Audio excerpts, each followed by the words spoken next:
Orang pengen dapat sukses besar, orang pengen dapat sesuatu yang gede atau berhasil, kadang mikirnya harus melakukan hal yang besar juga. Tapi ada hal lain, boleh mengerjakan hal besar, tetapi kadang energinya meletup hanya saat itu aja. Setelah tidak sampai ke titik yang diinginkan, dia akan turun. Makanya di INBIS ini kita coba kebiasaan baru, habit baru yang kecil-kecil itu kita coba kerjakan setiap hari. Tapi dalam 1 tahun, 2 tahun, 3 tahun, maka pasti ada perubahan. Itu yang coba kami setting di pola-pola pembelajaran di INBIS ini. Nah, bagaimana sih program ini akan dijalankan? Sebelumnya mungkin sudah pernah ketemu saya waktu bisnis tekap ya. Nah, itu sudah sempat kami jelaskan sebetulnya. Kebetulan kami satu asa ini diminta sama kawan-kawan PLUT UMKM sama dinas untuk ngawal program inkubator di tahun ini.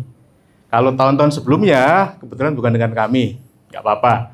Tahun ini dengan kami, kita mencoba bukan hal baru, tetapi mencoba merefresh atau melakukan pendekatan-pendekatan yang mungkin agak sedikit berbeda.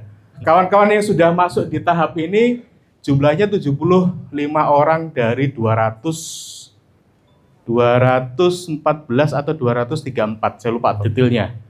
Kita seleksi kemarin di bisnis tekap dan kita loloskan hanya 75 orang yang nanti kita bagi 3 kelas. Terus di 3 kelas ini seperti yang saya katakan tadi dipecah menjadi 3 klaster, 1 kuliner, 2 olahan, yang satunya nanti kelas campuran, ada jasa, ada craft, ada fashion, jadi 1. Jadi kemungkinan akan coba kami carikan teman-teman yang masih relate untuk bisa berbagi di kelas itu. Nanti ada yang berbagi seperti Mbak Risma untuk yang detail-detail bagaimana strategi mengembangkan bisnisnya, dan juga ada dasar-dasar yang perlu jenengan kerjake. Kelasnya akan ada 3 tahap teman-teman. Tahap pertama itu nanti di 75 peserta, dibagi menjadi 3 kelas. Di tahap pertama ini, teman-teman akan belajar setidaknya ini, dasar-dasar dulu. Dari mulai basic, ngitung HPP, menentukan target, ngitung gajinya sendiri, bagaimana mecah uangmu dan uang perusahaan, terus juga bagaimana membukukan. Ada satu kelas 3 hari yang insya Allah nanti kita mulai di Mei awal. Habis itu dilanjutkan dengan sistem mentoring sama coaching. Mentoringnya polanya ada kelas gede, nanti kita kumpulin lagi bareng-bareng. Kita undangkan orang yang bisa ngajari, tenaga ahli yang bisa ngajari. Terus nanti juga dipecah menjadi grouping kecil-kecil, 7 atau sampai 8 orang, nanti didampingi oleh teman-teman dari PLUT dan dengan kami. Jadi tugasnya pas mentoring apa? Ini, teman-teman nanti kita kasih tugas sebanyak itu di tahap 1. Yang pertama bagaimana menyusun business plan. Template-nya sudah kita kasih, teman-teman tinggal ngisi aja. Jadi kita sudah mulai main target tahun ini atau 1 tahun ke depan, kamu tuh harus dapat apa sih? Dituangkan di situ. Terus juga di situ tugasnya lagi menyampaikan perbaikan kalau dari sisi produk ada yang harus diperbaiki. Dari mulai packagingnya, dari mulai brandingnya, desainnya, dari mulai higienitasnya dan sebagainya. Itu harus disampaikan. Ada buku kerjanya, kita bikinkan buku kerja yang jenengan bawa pulang, diisi di rumah, tapi bentuknya bukan buku fisik ya. Bentuknya file, nanti jenengan isi sendiri, di foto before sama afternya. Makanya kemarin salah satu peserta yang kami luluskan, salah satu syaratnya adalah yang punya laptop atau tablet paling nggak minimal. Jadi kalau hari ini ada yang lolos dan belum punya perangkat itu, atau komputer di rumah, yo sebisa mungkin nyileh. Entah nyileh, entah tuku. Itu sebuah urusannya. Karena memang kita akan bermain di banyak dokumen di sini. Jenengan akan kerja lebih banyak di depan dokumen dan ngerjain itu semuanya. Kenapa kita kasih banyak tugas seperti itu? Seperti kutipan yang saya kasih tadi. Kami pengen membuat panjenengan itu mempunyai habit kecil, tapi dikerjakan terus. Kayak nyatet. Nyatet itu hal yang sepele loh sebetulnya. Ini pertanyaannya seberapa banyak orang yang mau nyatet keuangan? Nggak banyak, tanya Mbak Risma. Nggak banyak teman-teman yang mau nyatet keuangan sekecil apapun pengeluaran, nggak banyak. Jadi kita pengen ngasih jenengan habit baru, agar habit ini ketika sudah dikerjakan, jadi hal yang enak, jadi hal yang nyaman, sehingga setahun lagi ada perubahan. Oh rupanya nih, omsetku misal 100 juta. Biasanya duitnya pas akhir bulan rano. Orang nih kemana? Orang ngerti. Tapi kalau dicatat 100 juta omset, akhir bulan rano, ngerti dibuang kemana. Nah hal-hal semacam itu yang coba kita perbaiki dari proses-proses InBiz ini. Terus juga menyampaikan perbaikan tentang pengurusan perizinan berusaha. Beberapa kelihatannya dari hasil bisnis check up kemarin ada 1-2 yang masih izinnya belum lengkap. Nah itu jangan kejar, selama mengikuti proses ini ya mau nggak mau harus dikejar. Nanti disampaikan before-nya apa, after-nya apa. Terus juga di sana teman-teman harus menyampaikan tentang ketenaga kerjaan. Hari ini punya tenaga berapa, besok punya tenaga berapa. Mas, tenaganya belum naik, nggak apa-apa. Tapi pertanyaannya hari ini digaji atau tidak? Mas, tenagaku baru diri sendiri, nggak apa-apa. Ini pertanyaannya ada hak punya jenengan atau tidak?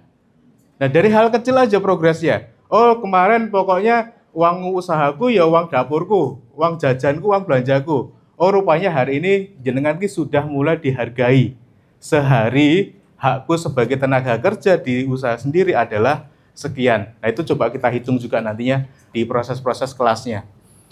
Terus juga di situ teman-teman tugasnya lagi menyampaikan kalau ini nanti ada proses produksinya, kecuali teman-teman jasa yang tidak kelihatan.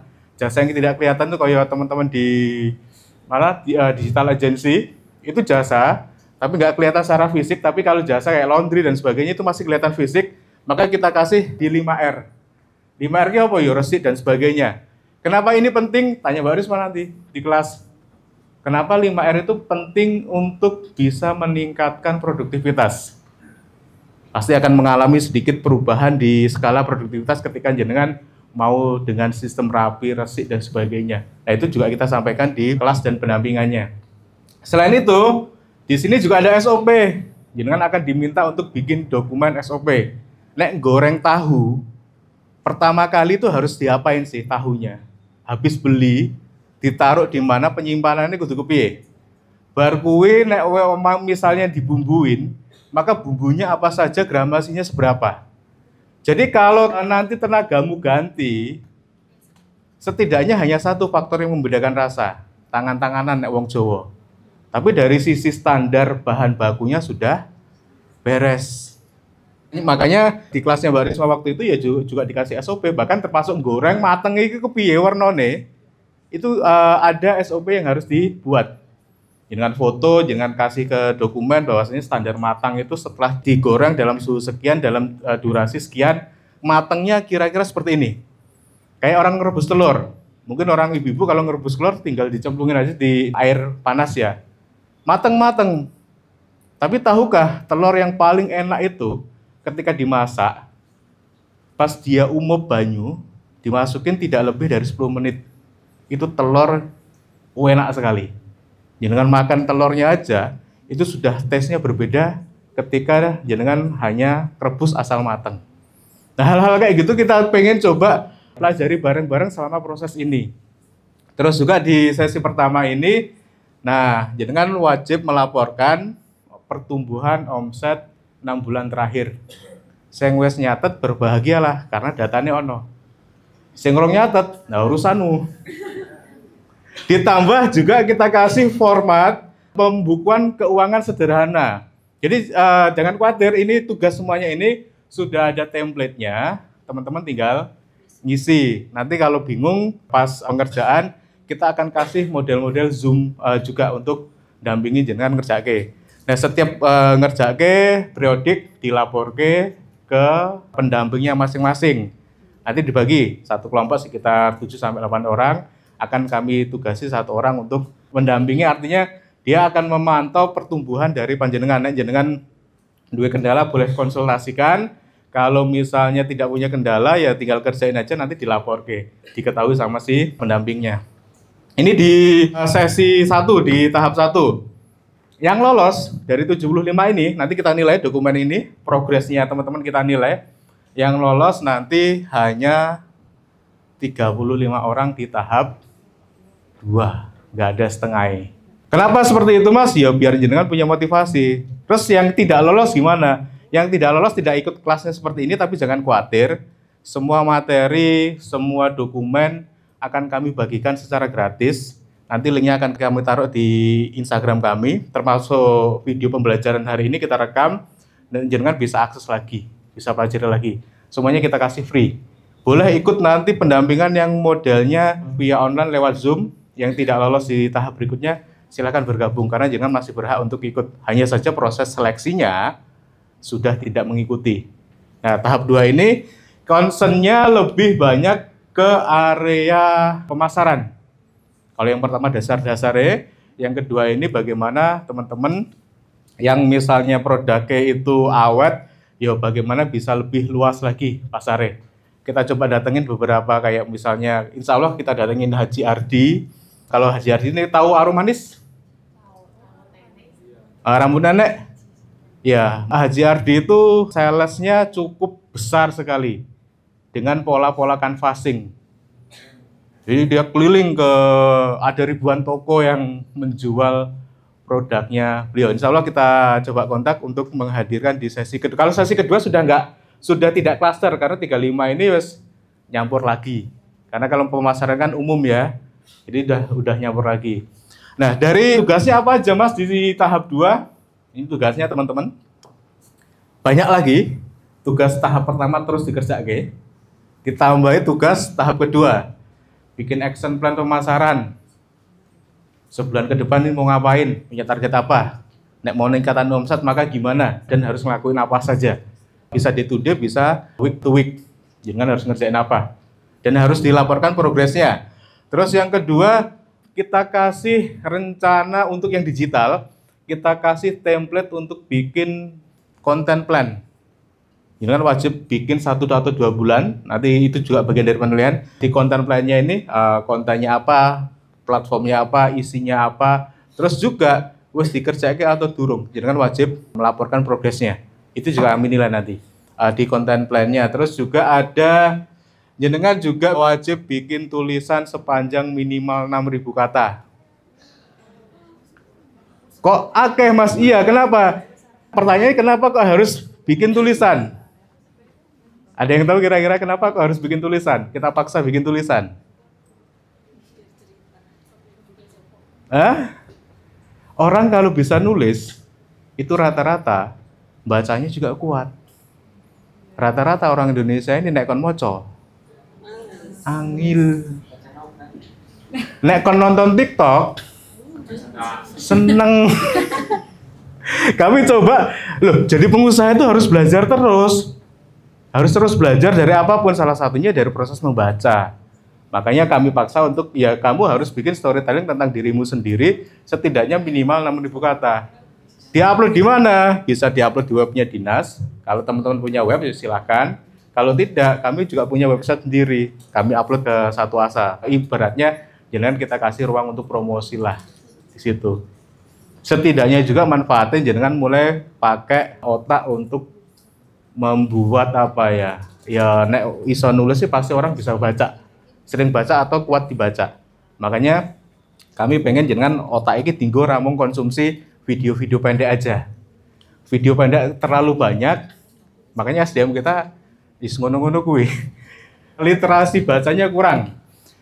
Lanjut lagi, ada tugas buat video profil di sini di tahap 2. Terus lagi ada tugasnya, nanti dokumen ini kita kasih, download aja, linknya ada di Instagram kami, di follow ya. Follow boleh nggak boleh silakan.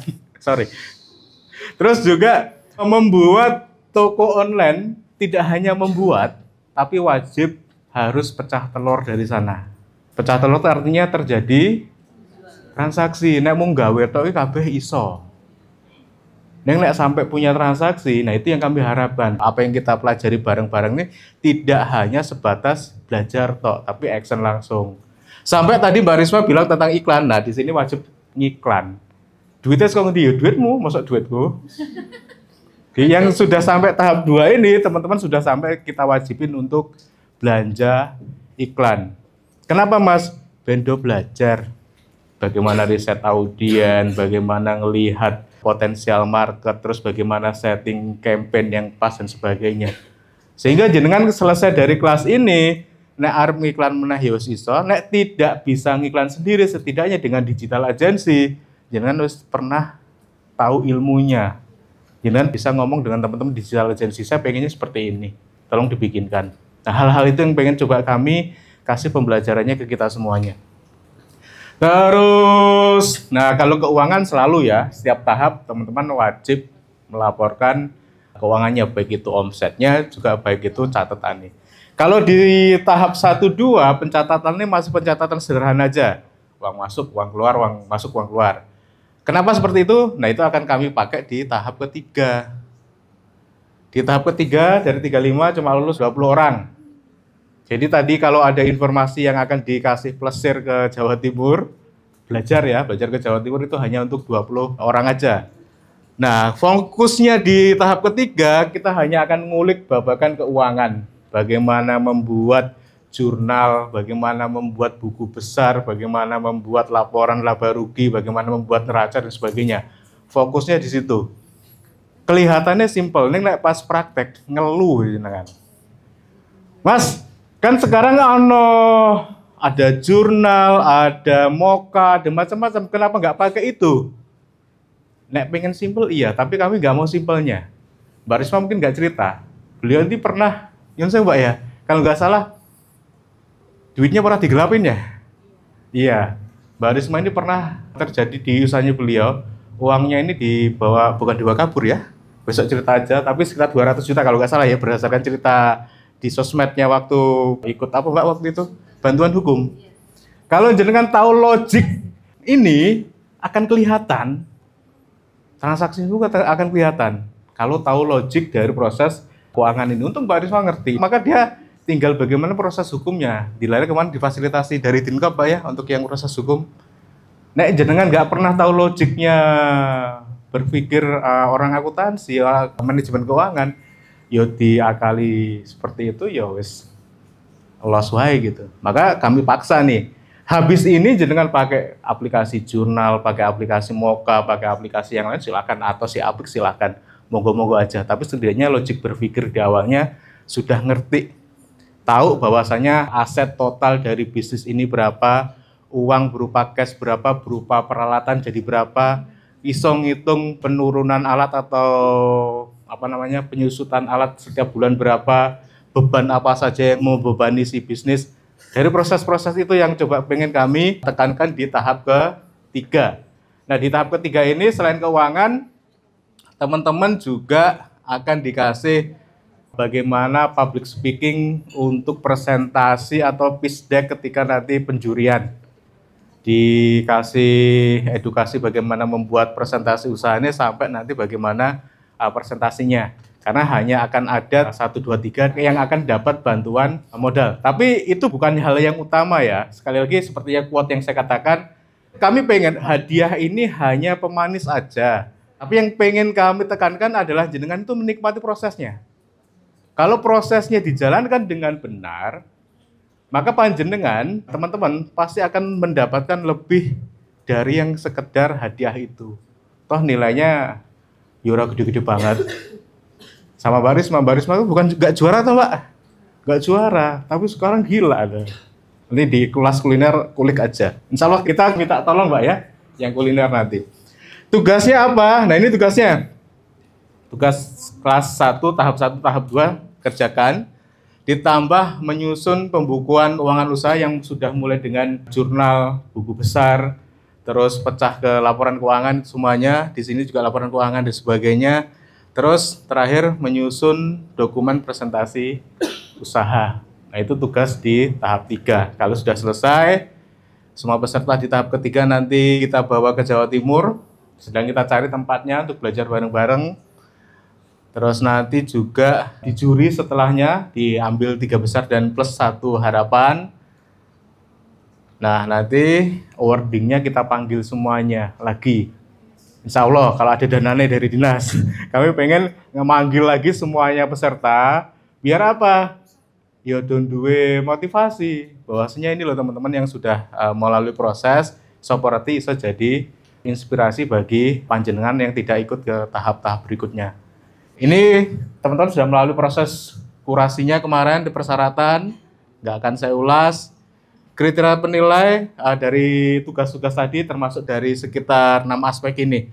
Aspek produknya atau produksi, aspek pasar dan pemasaran, digital marketingnya kita cek, jenengan wes gawe rencana konten nih. Sudah melaporkan mengerjakan itu, kita cek IG-nya, kita cek jangkauannya sudah sejauh mana. Di konten planningnya, itu sudah ada kalkulator untuk ngitung, tinggal masukin datanya aja. Jadi sebulan itu jangkauannya bisa berapa, nanti transaksinya di beberapa tool yang memang ada transaksinya harus dilaporkan juga. Ini rundown-nya.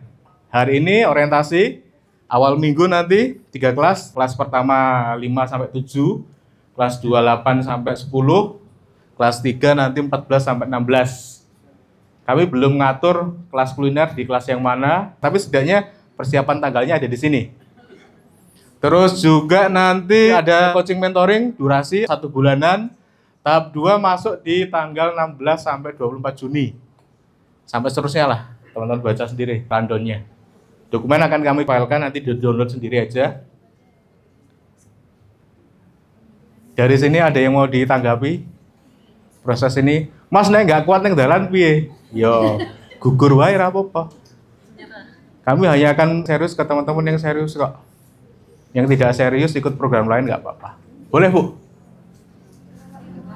SOP tadi ya. Karena kita ada beberapa produk itu, SOP-nya apa produk yang unggulan saja atau? Mas, produkku akeh. Ya kalau penugasan nggak akan kami minta semua yang jelas. Tapi jenengan sebagai pelaku usaha kan harus ngerjain semua. Kalau penugasan cukup lampirkan salah satu nggak masalah. Tapi kalau sebagai pelaku usaha, ya kan mau nggak mau harus semuanya punya, toh Bu. Itu tugas jenengan sendiri. Tapi kalau penugasan nggak perlu semuanya dikerjain. Terus ada lagi kira-kira tanggapan atau masukan? Cukup jelas? Untuk lokasi di sini atau ada? Lokasi pelatihan kemungkinan di hotel lagi nggak Mas Santo? Nggak tahu ya? Belum tahu. Kita sesuaikan. Tapi kalau pendampingannya, yang kelas-kelas pendampingannya, nanti kita gunakan dinas koperasi, karena di dinas koperasi itu ada 4 lab. Ada lab kemasan. Jangan yang butuh perbaikan kemasan, silakan manfaatkan lab kemasan. Gratis. Ada lab komputer yang mau meningkatkan literasi digital marketingnya dengan teman-teman di lab komputer itu bisa digunakan. Ada lab, apa Mas Santo? Kuliner. Yang mau ngembangin resep atau uji coba, boleh gunakan itu. Terus yang punya jahit atau fashion atau craft, ada lab fashion juga. Perlengkapannya juga cukup komplit. Kalau mau pakai itu silakan. Di kelas pendampingannya lebih banyak akan di sana. Sesekali nanti kita pakai sistem online, Zoom, biar jenengan juga tidak terlalu banyak waktu untuk ketemu. Sisanya pendampingan per kelompok, grouping kecil-kecil, itu basisnya online aja. Bisa lewat WA. Kalau pendampingnya atau mentornya pengen ngumpulin, boleh. Tergantung mentornya masing-masing. Terus sifatnya tidak perlu nunggu instruksi. Artinya inkubator program ini kami desain, kami pengennya jenengan ini bukan yang harus orang yang harus disebelahi, enggak. Tapi jenengan yang harus punya proaktif sendiri. Nah, memang kesulitan ya tanya aja. Tanya di mentornya boleh, tanya langsung ke, ya kami harapkan ke mentor dulu. Nah, mentor nggak mampu, baru boleh dengan saya boleh. Nanti kan saya nggak mampu, tak tarikan tenaga ahli yang lain untuk membantu panjenengan menyelesaikan masalahnya. Jadi kami mau itu jenengan proaktif. Orang yang proaktif saya pikir untuk mengerjakan bisnis pasti lebih cepat dibandingkan orang yang slow-slow aja. Orang yang haus belajar pasti lebih cepat dibandingkan orang yang penting jalan. Nah, kita pengen jenengan seperti itu. Ada yang mau ditanggapi sampai sini? Oh, boleh, silakan. Angkatan 1, 2, 3 tuh ini tuh masuk angkatan berapa? Ini semuanya 75 ngumpul di sini. Nanti kita pecah 25 orang kuliner, 25 orang nanti kelas olahan, 25 orang kelas campuran. Angkatan 1 kelompok berarti ya? Ya, kelompok. Tanggalnya di kelompok yang mana tadi belum kami tentukan. Insya Allah minggu-minggu ini atau minggu depan sudah kita susun di angkatan 1 itu di kelompok yang mana. Yang kemungkinan besar satu kelompok itu kuliner full, satu kelompok itu satu genre nanti yang kuliner. Yang olahan ini beberapa masih ada teman-teman yang kuliner, karena yang kuliner banyak sekali soalnya. Kemungkinan yang kuliner itu ada peluang nggak ketemu Mbak Risma, karena akan kita pecah ke kelasnya olahan. Karena memang kita slotnya ke 25 orang, per kelasnya di 25 orang. Karena berbasisnya basis anggaran, jadi ya nyuwun sewu, kalau nggak bisa dapat satu grouping. Nah yang agak luas banget itu yang teman-teman non kuliner dan non olahan, nyampur dari sisi. Tapi nggak apa, kita coba kami carikan teman-teman atau orang-orang yang masih relate dengan usaha-usaha tersebut untuk berbagi di kelas 3 hari besok. Ada lagi? Cukup? Oke, sudah 12:30. Waktunya makan, saya juga udah lapar nih. Matur suwun nuwun, kita ketemu di kelas pertama, insya Allah awal Mei. Yang sesi hari ini kami cukupkan. Mas Santo, monggo. Suwun nuwun.